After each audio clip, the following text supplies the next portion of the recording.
So last time we had driven damped oscillations and we did steady state solutions,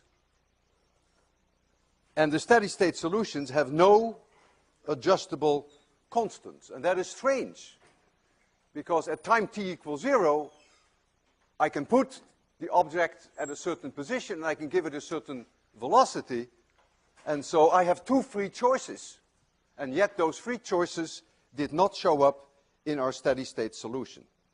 In other words, the system had lost its memory of what happened at time t equals 0. And therefore, I discussed with you that you have to wait to go into steady state, and that is what I will address today. There must be something missing what we did so that the time t equals 0 adjustables do show up. So let's return to our spring system. So we have here a spring constant K, mass M, and this object can be driven. You can do that with a force directly on it here, or you can shake on the left side. Omega 0 squared equals K over M. I will call it that way. And gamma equals B over M. So that's the damping. Now let us assume that I don't drive it, that I just give it a kick, time t equals 0, I let it do its own thing. We discussed that 2 lectures ago. So we get an undriven situation, not driven. And then the solution, you should remember, has this exponential decay in it, is that x equals some value x that follows from the initial conditions times e to the minus gamma over 2 times t times cosine omega prime t plus alpha. And these, the x and the alpha, can be found if you know at t equals 0 what x is and what x dot is. Omega prime is a frequency which is the square root of omega 0 squared minus gamma squared over 4. Just a hair under omega 0, but that depends, of course, on gamma. So this is the situation when we are not driving. Let's now take a situation that we do drive. So we drive, for instance, with a force that we apply directly to this object, which is one way of driving it, and that force is F0 times cosine omega t. This omega is my omega. I force that omega on that system. I don't give a damn what omega prime is. I determine what omega is. And that's tough luck for this object. And we know that in the steady state solution, only this omega survives. That one will go. And the solution that we have seen, that we derived last time, is some amplitude A times the cosine of omega t minus delta. That is my omega. That is non-negotiable. This is the steady state. And we derived that the tangent of delta was omega gamma divided by omega 0 squared minus omega squared. And we found for A this monstrous solution. Remember, upstairs we had F0 divided by M, and downstairs we had the square root of omega 0 squared minus omega squared plus omega gamma squared. And we spent the entire lecture on dealing with this A.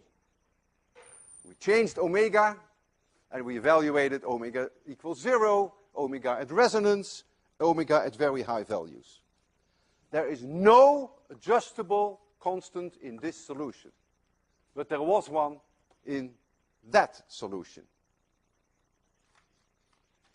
Now let us look at the differential equations that we were solving. And so first we go to the underiven system. Underiven means that t equals 0, you give it a kick, and you just let it do its own thing. The differential equation that we then had was x double dot plus gamma x dot plus omega 0 squared x equals 0. That's the one we had. And we solved it, and we found that solution there. Then we were driving it, so now we drive it. What now was the differential equation? Well, we had an x double dot, gamma x dot, plus omega 0 squared times x. And now we had here this driving term. In the case that we directly put the force on the object, then we had here F0 divided by m times cosine omega t, because the m comes in because you divide by m, right? You had Newton's second law has ma. But in the case that you shake the left side with your hand, you know, with this eta 0 cosine omega t, that's another way of effectively driving the object. We work that out, then we have here eta 0 times omega 0 squared times cosine omega t. But in any case, you see here a driving term, and we solved our equations. And if you take this case, then this is the solution. If you take this case, then this takes the place of that. Suppose now I take this solution and I substitute that solution in this differential equation. Then I get the result is 0, because look, forget this. So I put it in this part. I get a 0 because it fits this differential equation. So what is wrong with adding 0? Therefore, if I add these two solutions, it must be a solution to this differential equation, because you just add 0. And if you take 1803, then they use very nice terms. They say, yes, of course, if you have this special solution, which is this one, you have to add the homogeneous solution. And this word homogeneous means that you put a 0 here. And so the general solution is really the sum of the two. By adding this one, you effectively add 0, so you add nothing, but you get something in return. And what you get in return are your two adjustable constants. So now you can deal with the situation that at t equals 0, you know exactly where that object is and what its velocity is. And so I will write down now the general solution, which is the one that governs a major part of the lecture today. So x now, function of time, is the steady state solution, a cosine omega t minus delta. This is my omega, that is my will, that's Walter Lewin's omega, plus x times e to the minus gamma over 2 times t times cosine omega prime t plus alpha. And this is the will of the oscillator, and this is my will. They are two different omegas. And now you can see what happens. You see that this term will never die out. This will last forever and ever and ever. But this one is going to die with a 1 over e decay time of 2 over gamma. And so if 2 over gamma happens to be 10 hours, then you have to wait 10 hours for this one to be down by a factor of e. But if 2 over gamma happens to be 1 millisecond, then all you have to do is wait 1 milliseconds for that term to go down by a factor of e. So this is the one that will die out. That's why we had to wait. And so this is called the transient. And it will die out faster the higher gamma is, And this is called then the steady state solution, which ultimately survives. Suppose I told you that at t equals 0, x equals 0, and x dot also equals 0, and I was so nasty to say, oh, by the way, why don't you solve for x and alpha? Would be a very nice thing to do, but it would take you 15 minutes of grinding, not so fast, because remember, if you have an x dot, you have to take the time derivative of this entire function, and you have a t here, and you have a t there, and you have to substitute in there time t equals 0, and then you have to make that equal 0, and it takes you 15 minutes, and out pops indeed a value for x and a value for alpha. You haven't learned much physics when you do it, but you've learned some algebra.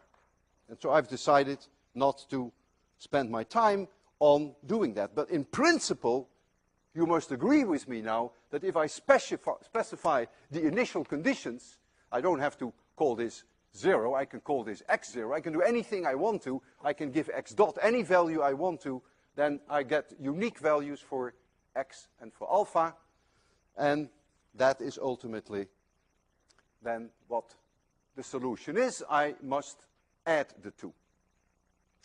The bottom line, and that's really where the physics is, and that has to do with problem 2.5 that you have this week on your plate, is then the following. If I make a plot of x as a function of time, then the solution is really the sum of these two.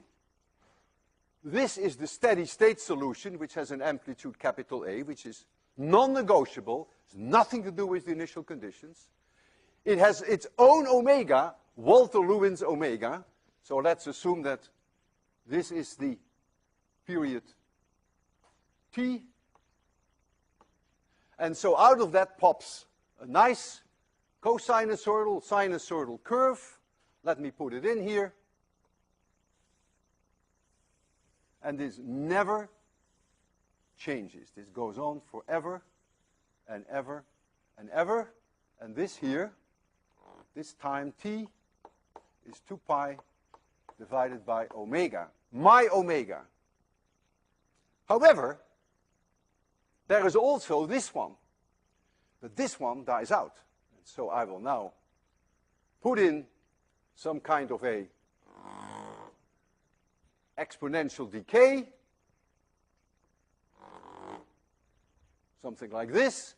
It has its own frequency, omega prime.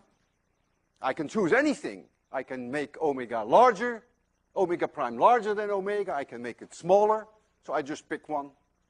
And let's suppose that the zero crossings are here, and here, and here, and here, and here. And so, for instance, the curve then that has to be added could be something like this.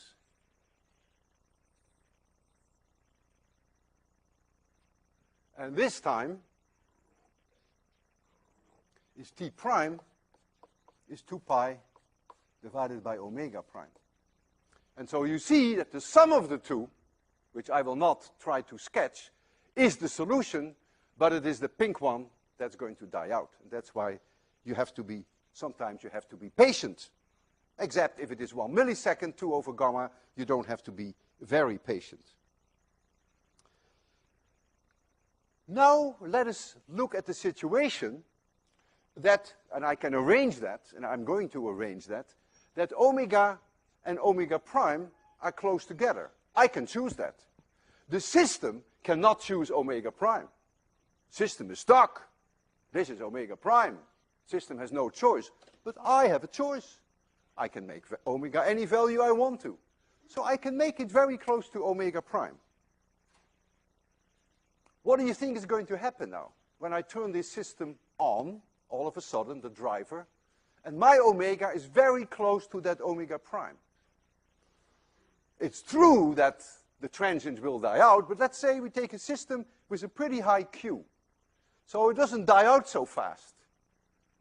What do you expect you're going to see? Excellent. You're going to see beats. Because now you have two harmonic oscillations which have to be added, but the frequencies are a little different. And if this one survives long enough, there comes a time that they are in phase, there comes a time they're out of phase, and when they're out of phase, you see very low amplitude. And so you're going to see a beat phenomenon. And that is exactly what I want you to see. For that, we need a system, preferably with a high Q, and then the driving frequency has to be close to the omega prime. And for that, I have chosen this system here. This is an air track, and we can make the damping very low, unpleasantly low, believe me. A very low value of gamma when I turn on the airflow. So here is a spring constant K, here is one spring constant K, and here is the mass. And there's very little friction. And now I'm going to drive it just a little bit off resonance, a little bit below the resonance frequency. And what you're going to see now is the sum of these two, but since gamma is so low, it will take a long time for this transient to die out. And that is exactly what I want you to see. In addition, you're going to see beats. And as long as it is beating, you know that you haven't reached the steady state solution yet. But if you are patient, and I'm patient, we probably will see it go into steady state, but it may take several minutes. So you're ready for that? I'm going to drive it here, and I start the driving now. So relax, and look at the amplitude of this object, and see what happens. Hey, hey, the amplitude is going down. Hey, hey, hey! I call that a beat. You see that? Did you see the amplitude go down? The two frequencies were beating against each other. And now it's picking up again. It's nowhere near in steady state. Very low gamma, very high Q. There we go again. Amplitude way down. Picks up again. Just be patient. Let's be patient and see whether we have the privilege of seeing it go into steady state. It's a very high Q system. Since I am just below resonance, the driver and the car will be in phase when I'm below resonance in steady state solution. So this delta will be very close to zero, below resonance. Above resonance, 180 degrees out of phase, but I'm just below resonance. So when we go into steady state, we also will see that we are very close to a delta of zero. Now let's see what the amplitude is now, and whether the amplitude is changing. Well, we're getting there. It pays off to be patient. Later today I will do an experiment whereby 2 over gamma is 2 milliseconds. So all you have to do is wait 4 milliseconds. So I'll make up for the fact that now you have to wait so long. But let's take a look at this now. I think it looks terrific. It looks terrific. In phase, I don't see much beating anymore. It looks like the amplitude is constant. I think we've killed this one, and I think this one has survived. If you increase the damping, this would happen, of course, earlier, that you go into the steady state solution.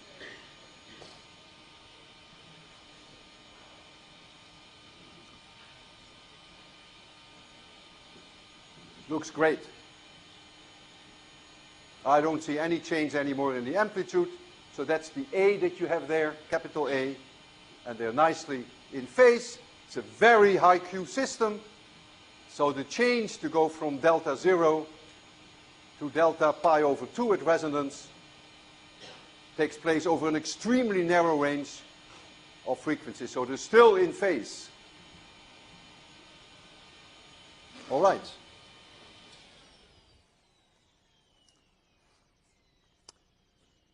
If we are driving this system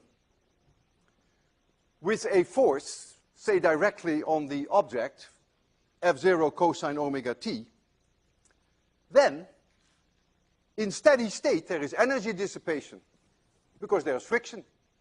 And where there is friction, there is heat. And that means energy. That means I have to do work to provide that energy. It's a steady state situation. So as the thing is never changing its A, just going on forever and ever, while that happens, I must put in energy, which comes out in the form of heat.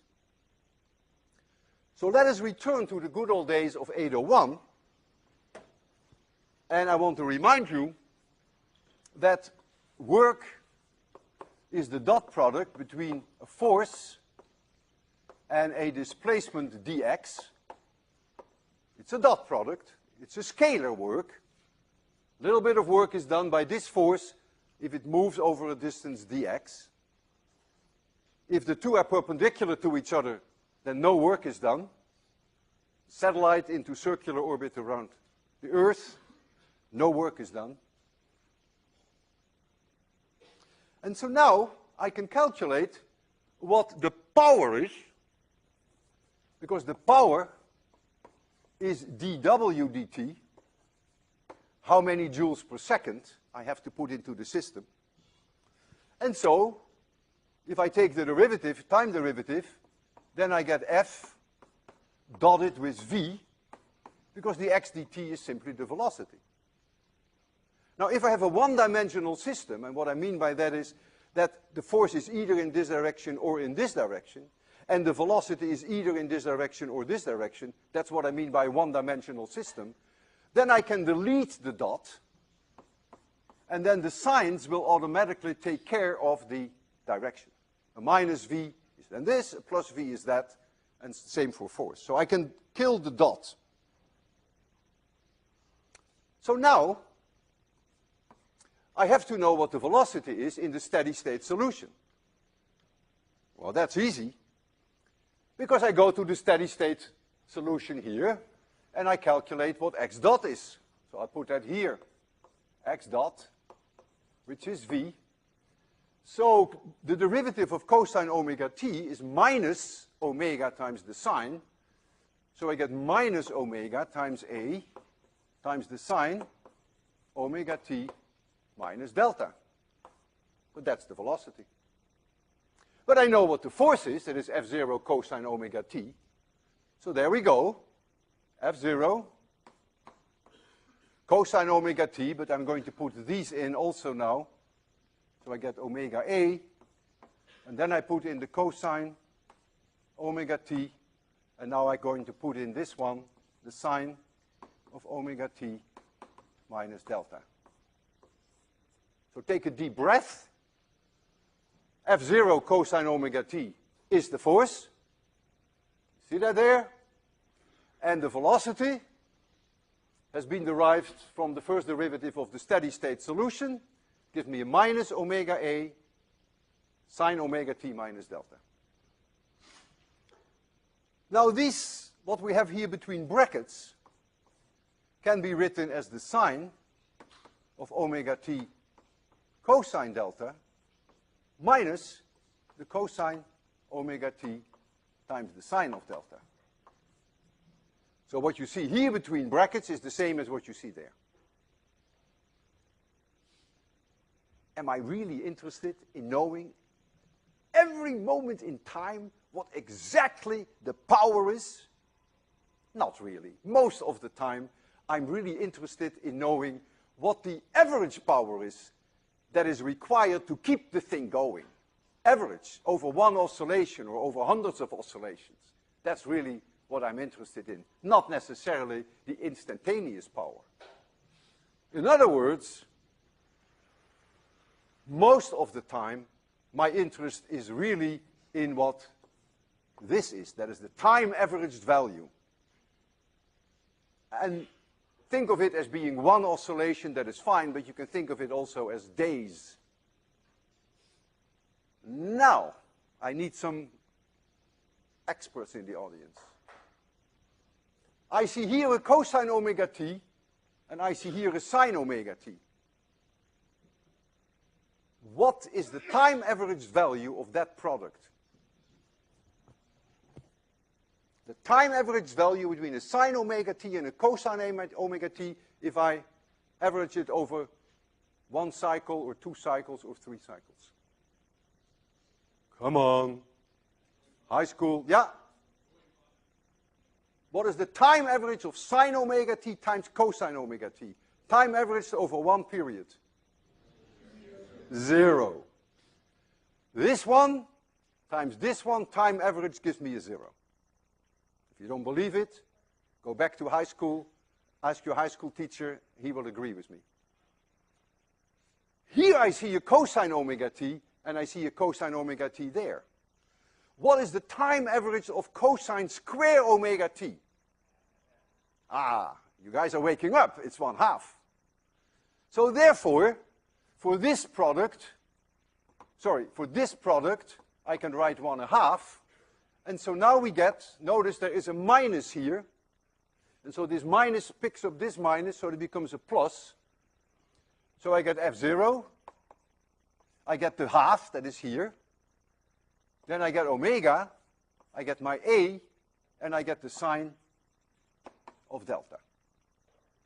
Are we happy with that? So you see it collapses into something that is relatively simple. What is sine delta? Well, I remember what tangent delta is. But if I know tangent delta, can I then calculate sine delta? And the answer is yes, of course. If this is delta, and if this is omega gamma, and this is omega 0 squared minus omega squared, then it only takes Pythagoras to calculate what this is.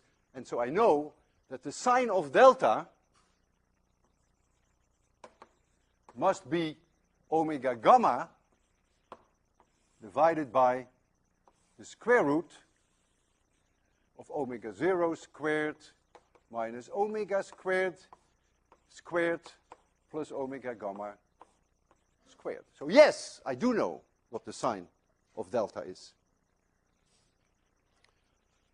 So now I can come to a close by substituting in here what the sine of delta is, and I can substitute in here what A is.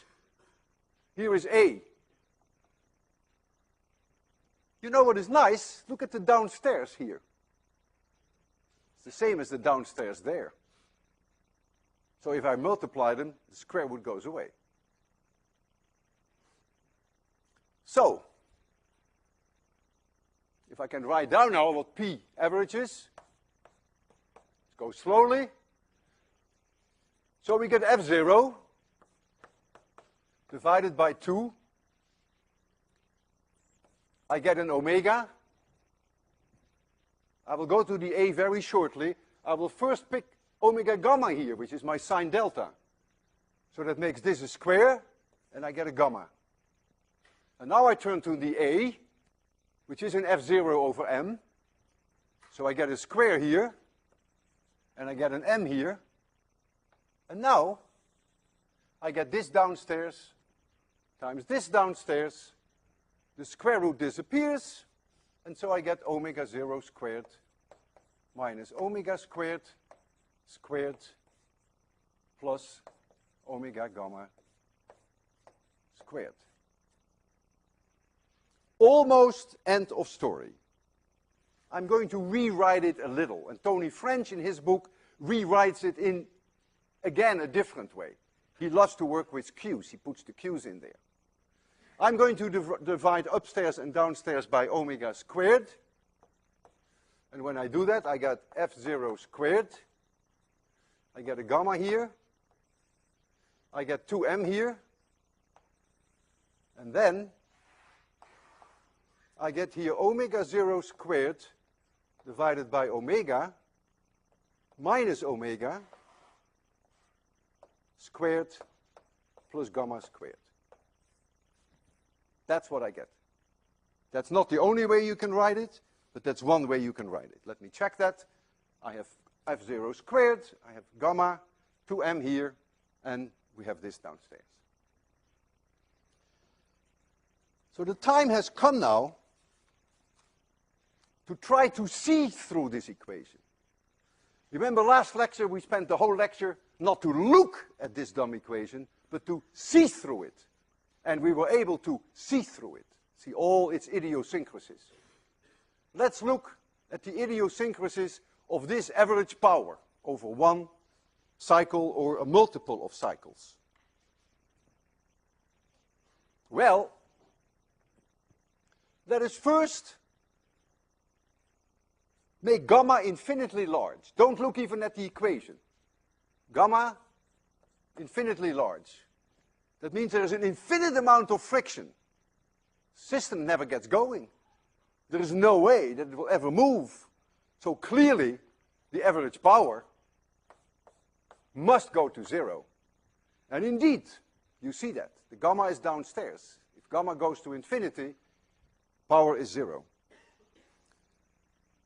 Let's make the mass infinitely large. If the mass is infinitely large, you have an infinite high inertia, nothing will ever get going. No force will ever get the mass going. Well, that means you expect that the power goes to 0.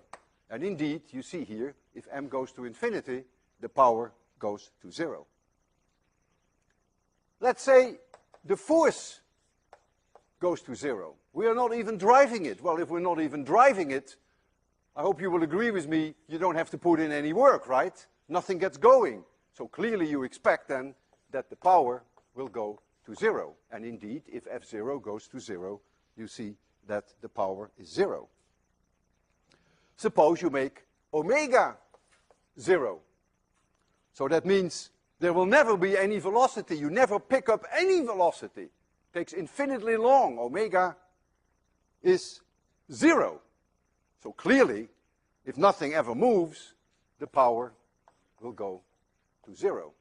Now look, if omega makes 0, then this is 0, but this one goes to infinity. And therefore, the power goes to 0. So you need no equations for that, just common sense to immediately conclude that this has to be the case. Suppose you go to infinity with omega. Very, very fast.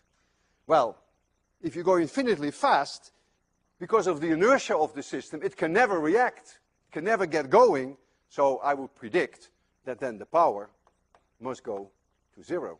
And if you put omega infinity in here, this goes to 0, this goes to infinity, and so the power goes to 0. So all this is complete common sense. All of this you could have predicted without that equation, but isn't it nice that the equation supports my intuition? So now comes the question, if omega goes to omega 0, and that is the reason why I wrote it in this way. Notice when omega goes to 0, when omega goes to omega 0, this one goes to 0.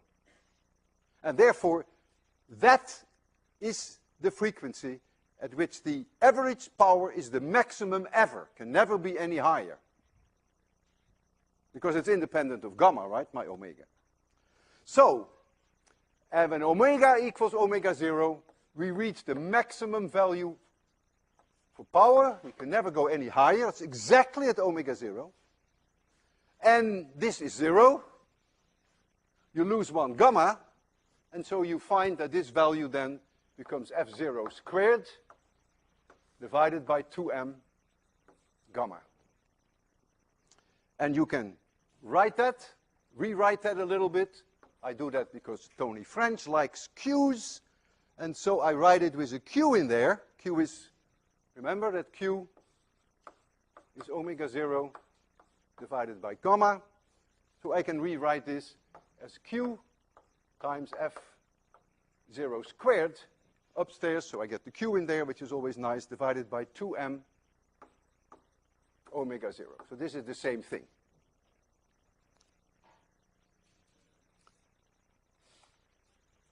So if I now plot, make a curve for you of P average, not P maximum, but P average as a function of frequency. So here is omega, and here is P average, and here is omega 0. It goes through a maximum exactly at omega 0. It starts at 0, you see,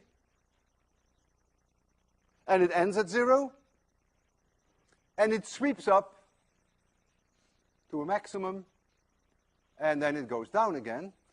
And for reasonable values of Q, these curves look extremely symmetric. And so this value here is then P average max, which is that value, this value.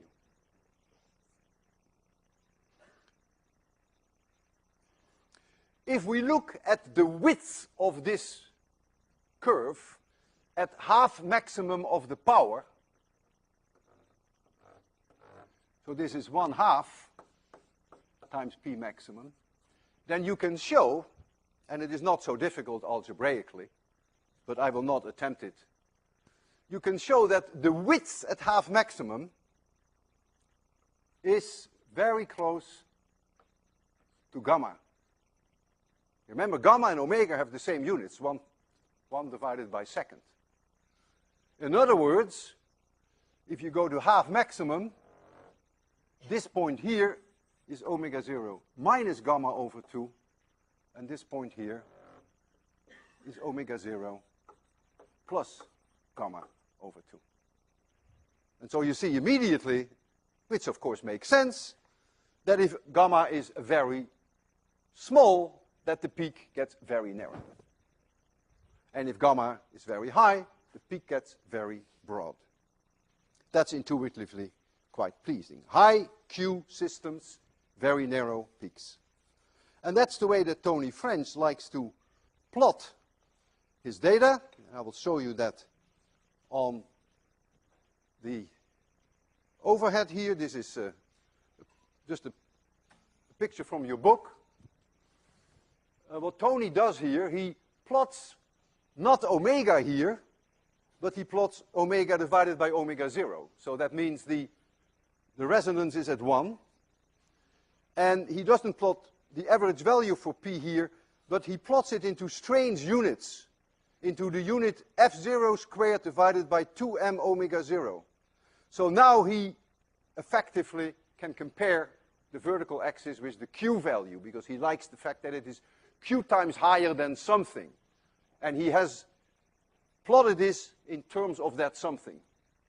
And so if you take the curve for Q equals 10, which has the peak here in power, you see indeed that he finds that very close on his scale to 10. Notice also the nice symmetry.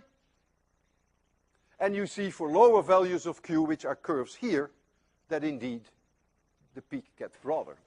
The width of this peak is 1 over Q. Because remember, this axis is omega divided by omega 0. So if the width is gamma, on that peak, it is now gamma divided by omega 0 in this plot. And gamma divided by omega 0 is 1 over Q. So here the width in this presentation is directly inversely proportional to Q. So if Q is 10, then the width there is 1/10. He then shows you another plot whereby he does what I did there. He plots it as a function of omega, not as a function of omega divided by omega 0. And then he emphasizes the fact that the width here is that gamma that I mentioned. At half the maximum power, you get here the width of gamma. And this is a picture that I chose verbatim from your book. This is the best moment for the break. That means the mini quiz. I realize it's a bit early, we're only 40 minutes into the lecture, but it's a natural point. You will see what comes afterwards. It's better that we make the break now. So therefore, I need some help from people who are willing to hand out the mini quiz. It would be nice if I can find the mini quizzes. I had them here, but someone took them. Oh no, they're still there. A nice conspiracy. Afterwards, after the break, we will collect them this time in some boxes so that it's a little bit more organized. And so I'm returning to an RLC circuit, which we discussed earlier, good old days of 802. I'm going to drive it now, not with a battery, but with an alternating power supply.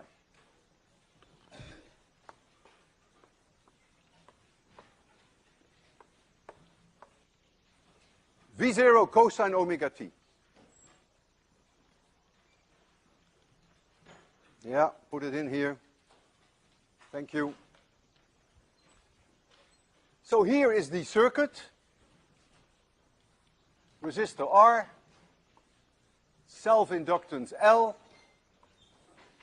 capacitor C, and I have to write down now the differential equation. I will adopt a positive current in this direction. That will be my positive current.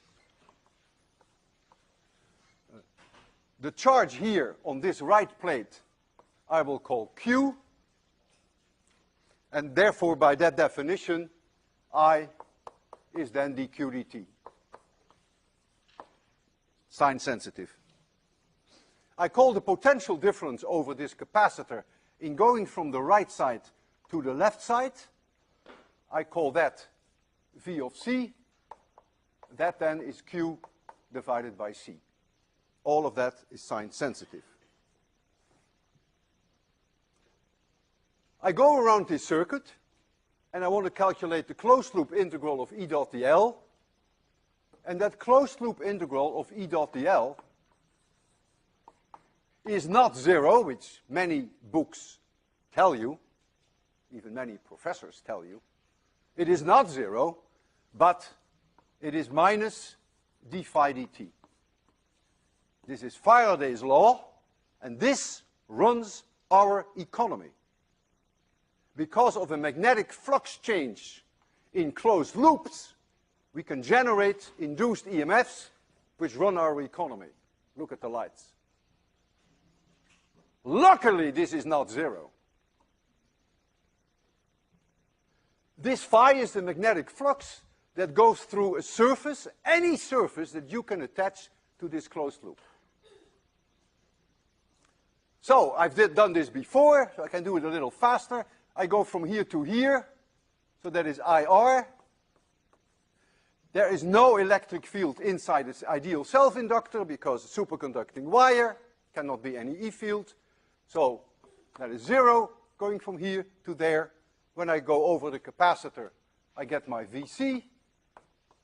And here, depending upon the phase, if I assume this plus and this minus, but you can reverse that, then I would get, when I walk into this direction, I would get minus V0 cosine omega t. But if you feel like reversing it, I have no problem with that. That's just a matter of 180-degree phase. It's no different physics. And this now equals minus d phi dt. The only thing when you apply Faraday's law is you should always integrate in the direction that you have your current assumed. Then it is minus L di dt. If you do it in the opposite direction, then it is plus L di dt. I have learned a certain discipline in my life. It took me many years, so you have a long way to go. And I always go in the direction of I, so I never have to think. So this is minus L di dt. This now covers the minus d phi dt. So now what I do, I bring the L in, and I take one more time derivative. And so I get L times I double dot plus R times I dot plus Vc, but I take the time derivative, so the Q dot becomes I, so I get I divided by C, and that now becomes the time derivative of this function, but it goes to the right side, which makes the minus sign a plus, But when I take the derivative of the cosine omega t, I get a minus omega out. So I get here minus V0 times omega times the sine of omega t. This is the differential equation that has to be solved. And I will divide this out by L. I will divide everything by L. I will put the C a little higher.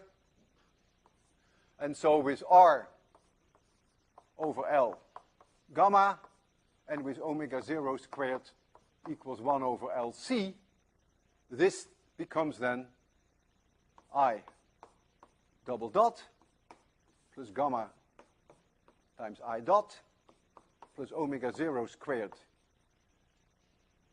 times I. That now equals minus V0 divided by L times omega times the sine of omega t. So here you see a differential equation. And that differential equation looks amazingly similar to this one. And so you should be able to solve that. In fact, you wouldn't even want to solve it. You can write down immediately the answer. You're going to get an I, which is an I0, which takes the place of that A there. This is a steady state solution now. I only go for steady state solution times the sine of omega t minus delta. No adjustable constants. It's a steady state solution that I have. Steady state. And I will leave you to find me I0, and you can work out what delta is. That is part of your problem set anyhow. But with the knowledge that you have here, you could write it down in a matter of seconds. So without my telling you what I0 is, at least working it out algebraically, we can talk 802.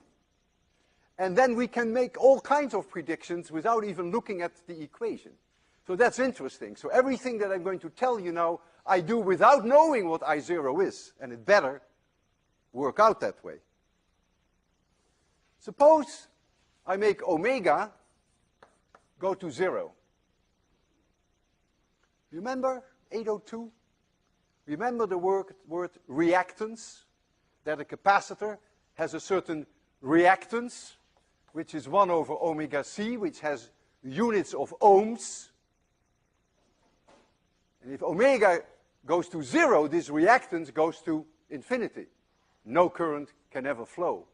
So I predict that I0 will go to 0. Suppose my omega goes to omega 0.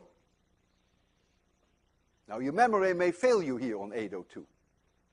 But we have a wonderful demonstration in 802 that at resonance, 1 over omega c, which is the reactance of the capacitor, minus omega L, which is the reactance of the inductor, is 0.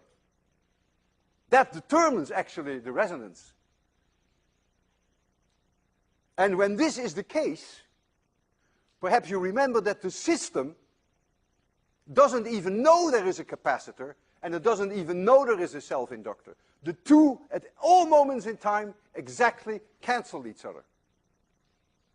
And therefore, Ohm's law holds. There is no L, there is no C, there is only the power supply and the resistor. And so since Ohm's law says V equals IR, you must get I0 equals V0 divided by R. That is what you must get at resonance. It's non-negotiable.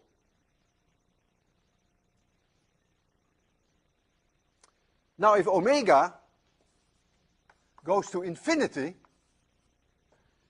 omega L says, ha ha, yeah, over my dead body.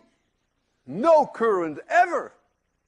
Imagine a very fast changing signal. That's what the whole self-inductance is about. It doesn't want any changes. It's conservative, like you and me. And so the self-inductance says, sorry, the reactance is infinitely high, no current, and so I0 goes to 0. And so I make these predictions.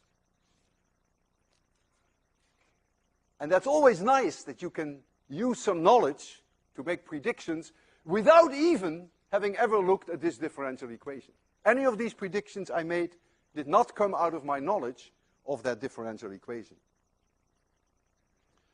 So if we make now a plot of the current, I0, that is not the current, but that is the maximum possible current. It is that I0 that you see here. Without having solved it, I can look now what it's going to do. Exactly at I omega 0, it will go to a maximum. It will start at 0, will go to a maximum, and then it will fall off at 0. And this value here is V0 divided by R. This is not power. I have now plotted current. Power, of course, would go as I square R. That is the heat that you dissipate in the resistor. So that will go as I squared. I've plotted here I as a function of not T, but this is I as a function of omega.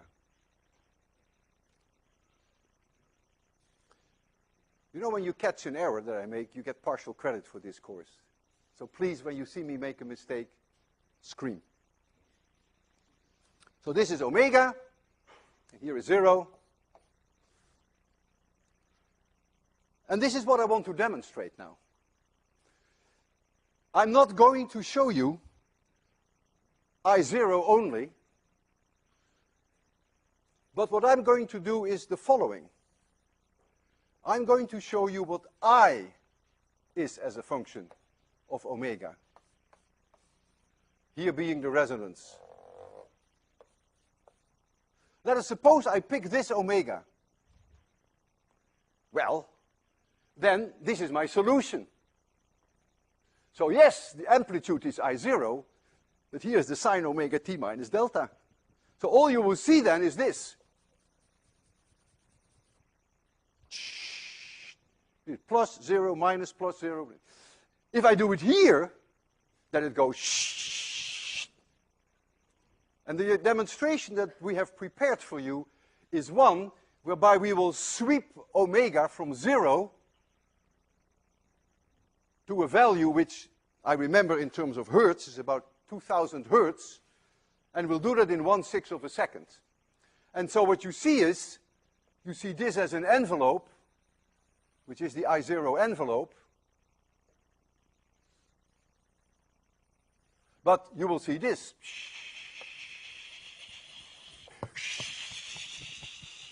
And then it sweeps back. And so you see two things. You will see the sine omega t term, but as omega changes, you will see it go through resonance, and then you will see it go over resonance. So I will give you the values that we have chosen. R equals 50 ohms. L equals 50 millihenry. And we choose C, 0.5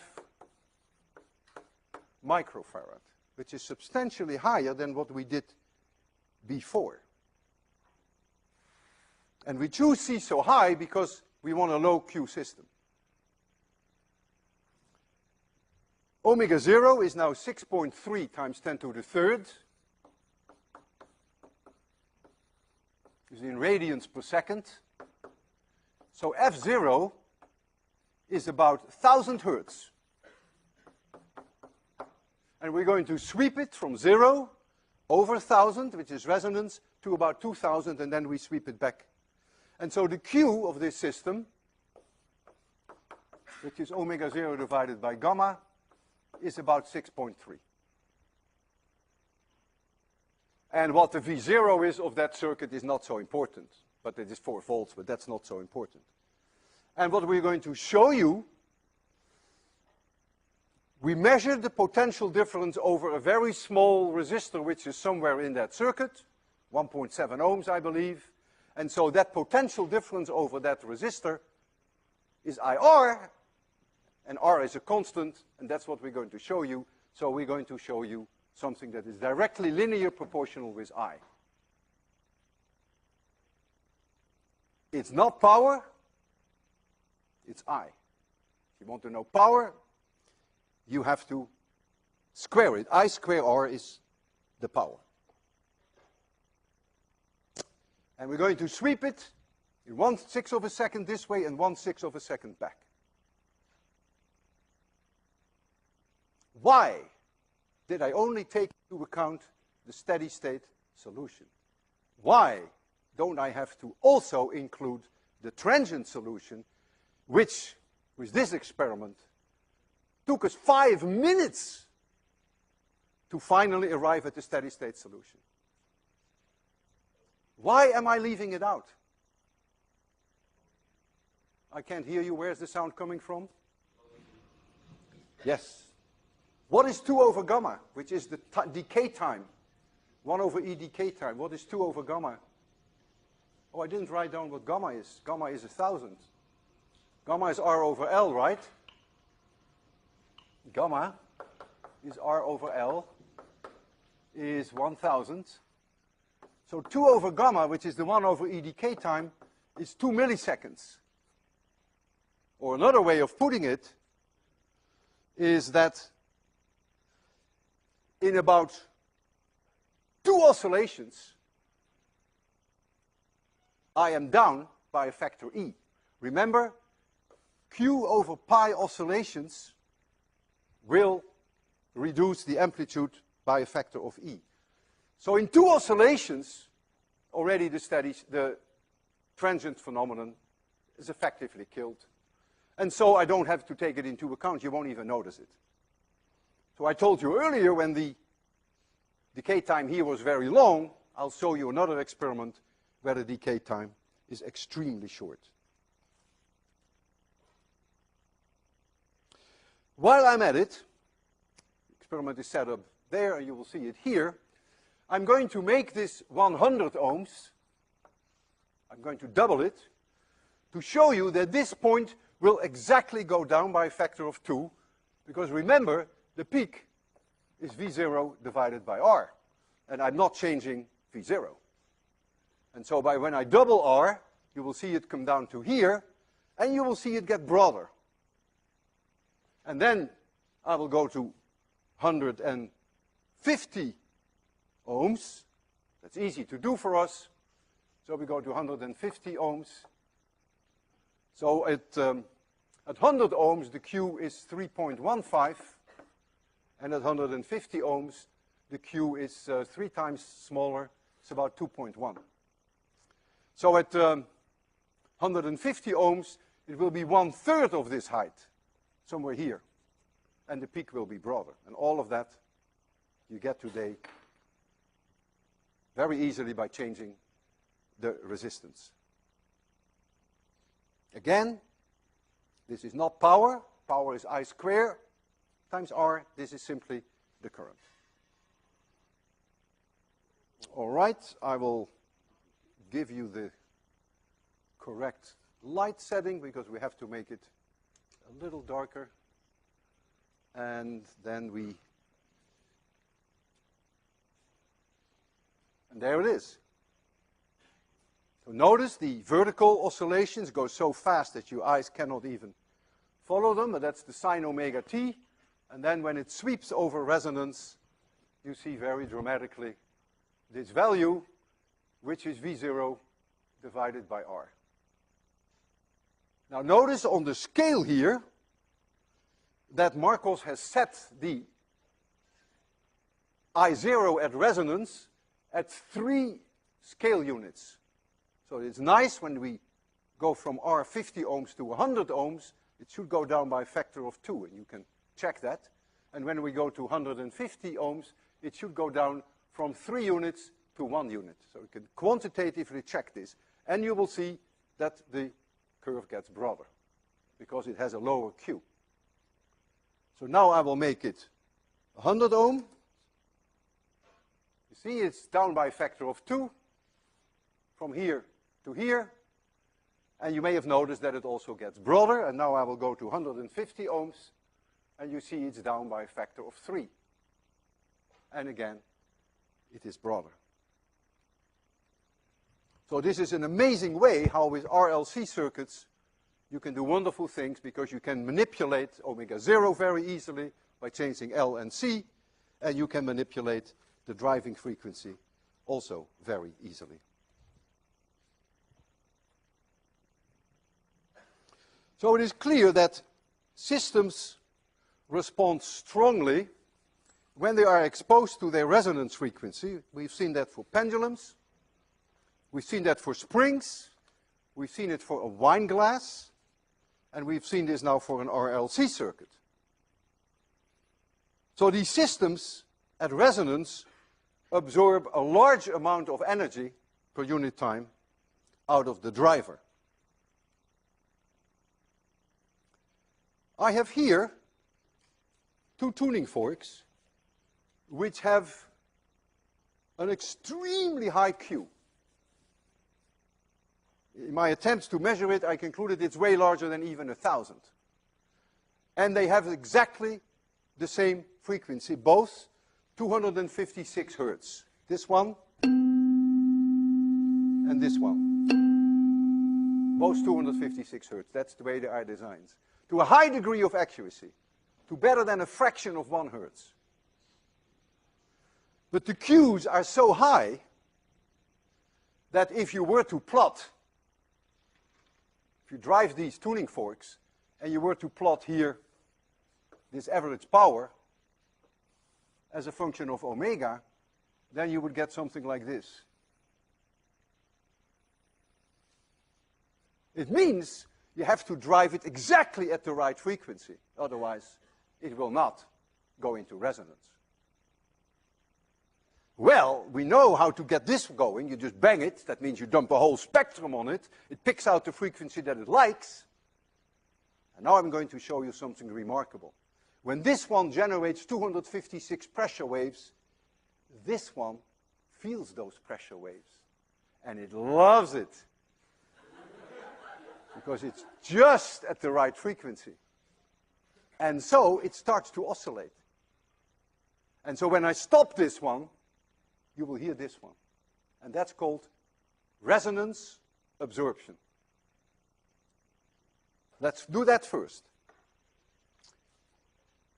Now you must understand that the sound waves go from here to there. Not much power reaches that point. So when I stop this one, you hear sound, but it's not overwhelming. So you have to be very quiet.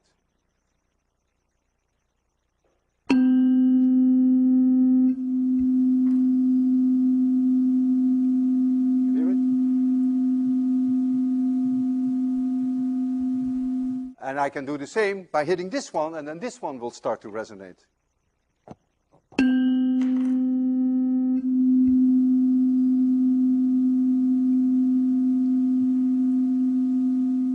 Now, if the driving frequency is off by a fraction of a hertz, 1 hertz is enough. 1 hertz difference, because the Q is so high, then this system will not be able to get this one going. And I can make this frequency a little lower than 256 hertz by putting this weight on here. And we have measured the frequency at this loaded weight. It's roughly 255 hertz. And you're somewhere here, because it's so narrow. The resonance absorption peak is very sharp. By the way, this is power, because what reaches here is joules per second. That's what gets it going, energy per second. So it's really a power transfer. So now I have changed the frequency, and there we go. Nothing. So just change this by 1 hertz, and you hear nothing. Dead. So now you see, you get some respect for high Qs. If you want to get resonance absorption in a high Q system, you've got to be dead on that frequency. So if you, for instance, banged all the keys on the piano, and this one would be nearby, it would only start to resonate if some or one of those strings would produce exactly the 256 Hertz. Otherwise, it would not. It ignores everything. It's only sensitive to that resonance frequency. You probably in high school have learned a little bit about atomic physics. And you probably know that electrons have discrete energy levels in discrete orbits in atoms. And you can excite the atom. You can bring an electron in a higher orbit, discrete orbits, which cost you a discrete amount of energy. And when the atom recombines, when the electron falls back, you get that energy back, exactly the same amount that you had to put in. And that energy that you get back comes out most of the time in the form of what we call electromagnetic radiation. Now, I know that in 803 we're going to deal with electromagnetic radiation in the future, but it's enough for now that you know that light, infrared, UV, gamma rays, X-rays, all of that, radio emission, all of that is electromagnetic radiation. And so here I have the energy level, energy increasing, and here is an electron in orbit. That's the energy of that electron. A higher energy state is when I bring this electron here. I cannot do anything in between. As quantum mechanics says, it's one or the other. And if this difference is delta E in energy, this E stands now for energy, then when the electron falls back from here to here, it emits electromagnetic radiation with this energy. But if I radiate onto this atom electromagnetic radiation with exactly that energy, then this electron can go from here to there. And that is called resonance absorption. Now let us stick for now to visible light. The higher the energy, the bluer the light is. Or, as modern physicists would say, the higher the frequency. And the lower the energy, the redder the light. The lower the frequency. So our visible light that we can see with our eyes goes all the way from the red, low energy, to the violet, high energy. Let's go to the sun. The sun radiates in the visible spectrum all the way from the red to the violet. But in the solar atmosphere are elements. And when these elements see just the right energy from that spectrum to which they are exposed, they love to take out of that spectrum just the right energy that gets them into an excited state, which is called resonance absorption. And so that energy is removed from the spectrum. So when you look at the solar spectrum, there are bands in the spectrum where the colors are missing. Absorption in the spectrum. Dark bands in the spectrum. They were discovered in 1802 by William Wollaston. And in 1814, Fraunhofer had catalogued 475 of these lines, and they are now referred to as Fraunhofer absorption lines. Even though they did not understand the physics, this is a quantum mechanics picture that came from Niels Bohr, 20th century, even though they did not understand what happened, they had noticed that these black lines in the solar spectrum coincided with emission lines in the spectrum that they can generate in the laboratory by heating up the various elements. And so without understanding why, they were able to say, ah, I see magnesium in the sun. I see aluminum in the sun, in the solar atmosphere. And so that opened a whole new industry of spectroscopy, which allowed astronomers to determine the chemical composition of the atmospheres of stars. And it was in 1868 that Joseph Lockyer found at least one dark line which did not coincide with any emission line in the laboratory. There was no element on Earth that he could say that must be the cause of that dark line. And so he called it helium, because the Greek word for sun is helios. So helium is an element that was first discovered on the sun before it was later found on Earth.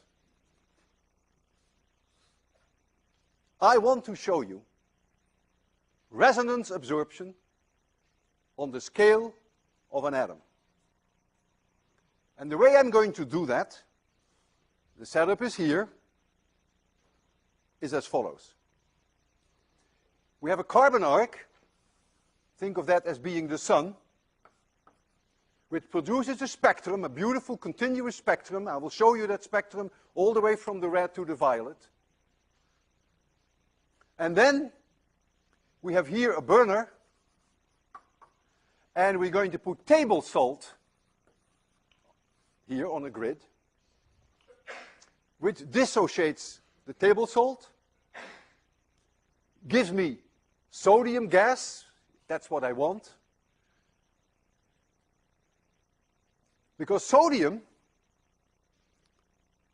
when you heat it, can produce an emission line in the yellow.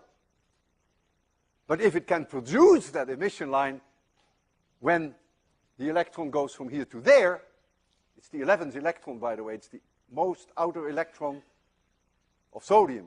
11 protons, 11 electrons. So if it can produce an emission line when it goes from here to here, it can also have resonance absorption, namely when it sees that yellow line, the energy that corresponds with the yellow light, it sucks it up and it produces then a dark line. Because when it absorbs out of here this yellow line, it re-emits it almost immediately, but the re-emission will be in all directions, and so what is left over here is very little of that yellow. And so a dark line appears in the spectrum. And that then is an absorption line. It's power, what I'm going to show you, because light intensity, which I will show you there on that screen, is how many joules per second. So it is resonance absorption of power. Now there is a catch.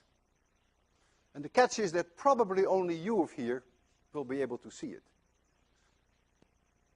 And others could come down. You're going to see the spectrum here first of the sun, which is my carbon arc.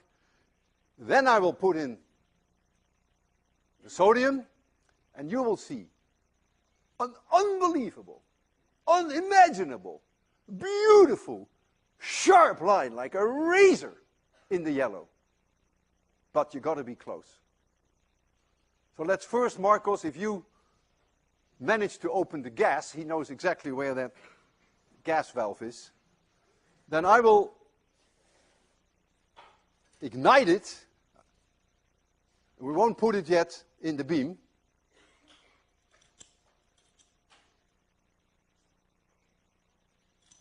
Okay.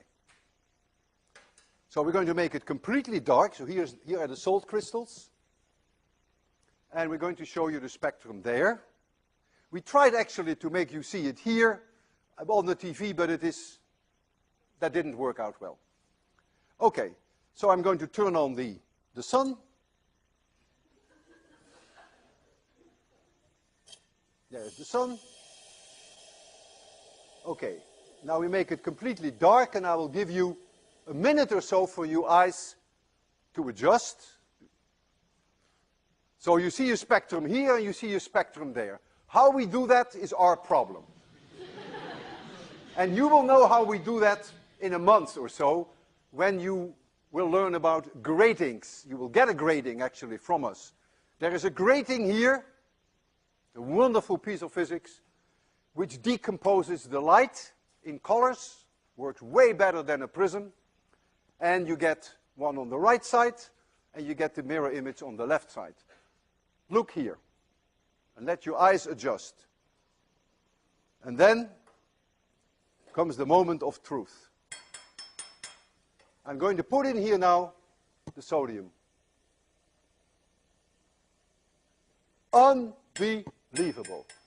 I see a line here. Sharp like a razor blade. Can you see it, Nicole?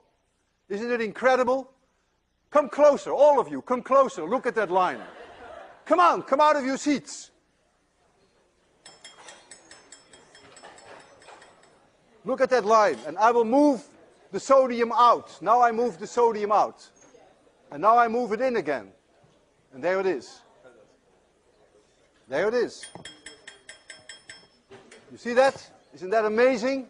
And now I move it out. And now I move it in.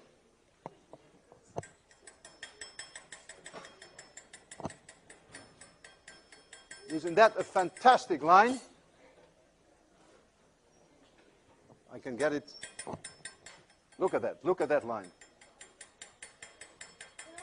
Look at that line. Resonance absorption of an extremely high Q system on an atomic scale. I hope you can sleep tonight.